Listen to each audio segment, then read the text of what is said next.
Are you confused by all the information you're getting on the radio, television, and social media about the COVID vaccine? Would you like to learn how to use a tool that may give you some insight on how safe any vaccine is? Today, I'll be teaching you how to use the CDC's Vaccine Adverse Event Reporting System, or VAERS, so that you can do your own research and not have to rely on others to tell you what to think. Good morning, health-minded people.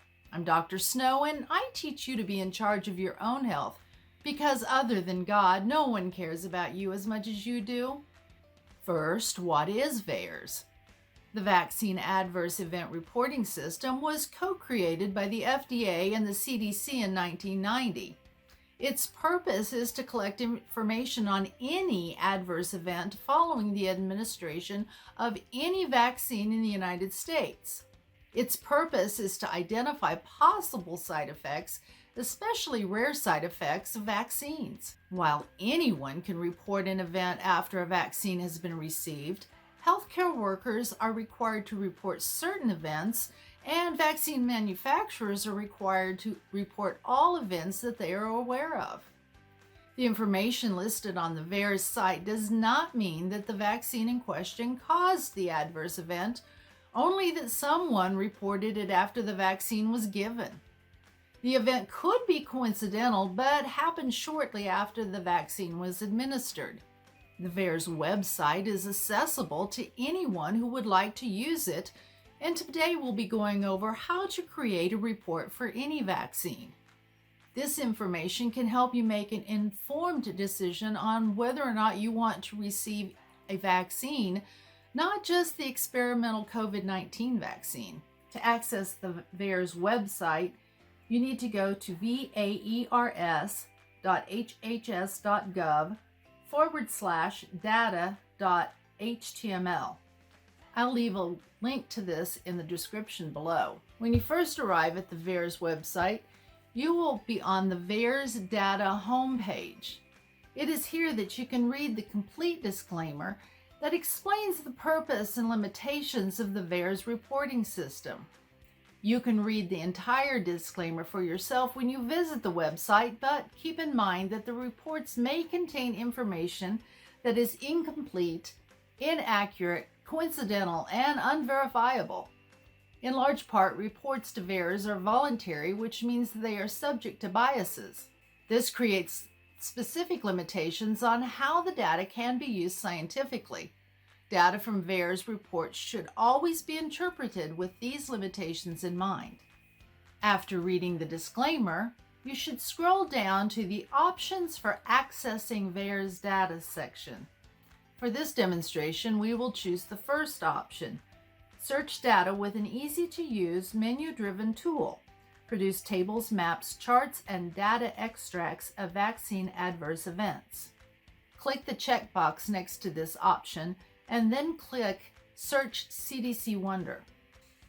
On this next page, about the Vaccine Adverse Event Reporting System, or VAERS, you will find more information on how the program works, including another disclaimer and considerations to keep in mind when you use the program. After reading the second disclaimer, scroll down and click the I agree button to create the report that you're interested in. At the top of the About page, you will see 6 tabs. Click on the Request a Form tab to begin your search. On this page, you can begin putting in the information you are interested in researching. The first section, titled Organized Table Layout, gives you options on how you want the information to be presented to you. By default, the Group Results By section has symptoms selected. By clicking on the drop-down list, you can change this to your preference. Please note that the title of each section is a link to a page that will explain exactly what that section is referring to. If you don't understand what the section is about, click this link. Note that on the right-hand side of each section is a Send button. If you want a simple report with only a few parameters, you can click Send when you have entered everything you are interested in. You can see that there are many choices included in the drop-down list. vaccine characteristics such as type, manufacturer, or lot, demographics such as age or gender, event characteristics such as onset interval or seriousness, and dates. For this demonstration, we'll be sorting by age. You can search multiple ways of sorting by choosing from up to 5 categories in the drop-down list. The more categories you choose will produce a more complex and possibly confusing report. So for our purposes today, we will only choose one secondary category, sex. Section 2 allows you to select symptoms you wish to research. For now, we will leave this section on all symptoms just to keep things simple. If you are looking for a specific symptom, such as rash, you can click the Search tab and type the symptom you are interested in, and then the Search button.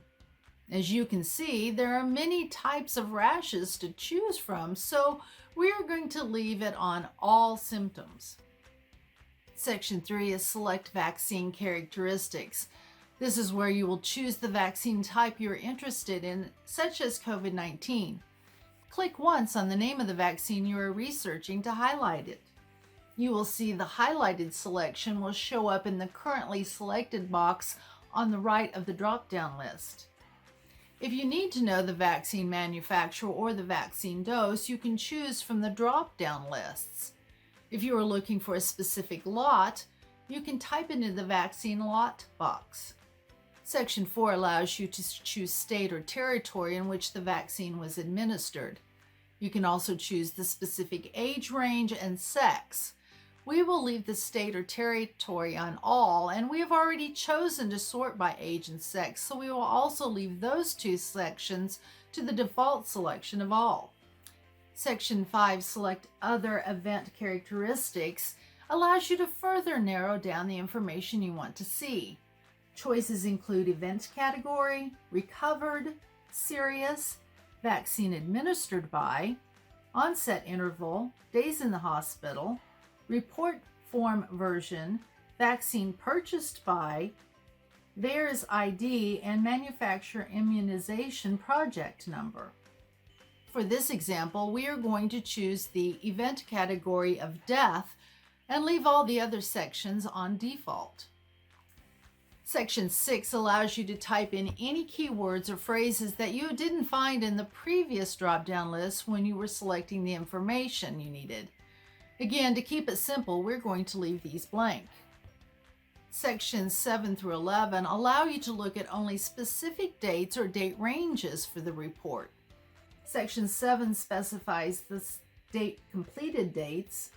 Section 8 is for the date received. Section 9 is for vaccination dates. Section 10 is for adverse event onset dates. And Section 11 is the date of death. Section 12 allows you to tell the program any extra information or formatting of the report that you are interested in. We're going to leave sections 7 through 12 to default, just to make things simple. Now that we've filled in all the information categories we're interested, we can click the Send button in any of the sections to generate the report. In a few seconds, or minutes if you've asked for a lot of information, you will be automatically taken to the Results tab for your report. As you can see, we asked the report to be broken down by age and sex. It will also give a subtotal by age, and at the bottom of the report, you will find the total events reported. If you are finding this demonstration helpful and think you could use it to make an informed decision on getting any vaccine, please hit that like button. So if you don't have exactly the information you want, you can click back on the request form and add the information you need. Just scroll to the section that you want to add and select the additional information that you want. The other selections will be saved so you don't have to enter them again. We will scroll to Section 3, Vaccine Dose, and select one dose and then click Send to get the modified report. Again, you will automatically be sent to the Results tab where you can view the new report. You can see when you arrive at the new report that the numbers have changed. If you have found this information helpful, but want more information on what vaccines all adults need to consider getting, click and watch this video now.